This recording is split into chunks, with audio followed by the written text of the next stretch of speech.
In this video, we'll show you exactly how to enable desktop mode on your iPhone, unlocking a whole new world of features and functionalities on your favorite websites. So if you want to unlock the full potential of some websites in Safari, but you're not on your MacBook or other Mac devices, but you're on your iPhone, then this video is for you.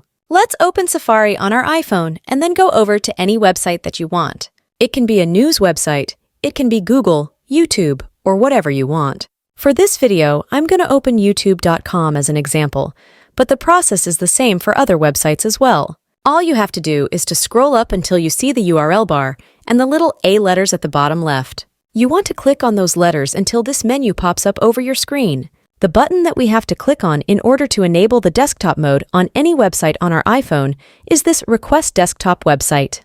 When you do click on that button, the web page will reload in Safari automatically, and it will show you the desktop version of that specific website. And as you can see, I have the full desktop version of YouTube enabled on my iPhone, and I can use some features and functionalities that I didn't get with the mobile version of the website. So you can do this little trick with other websites as well, but not all websites have a lot more features in the full desktop version of the site, so keep that in mind. Maybe you request a desktop version of the site for some web page, and you'll get the same functionality as in the mobile version of the site. But now you know how to enable desktop mode in Safari, everyone. If you want more similar iPhone tutorial videos like this one, then make sure you subscribe to App Tutor, and I'll see you in the next video.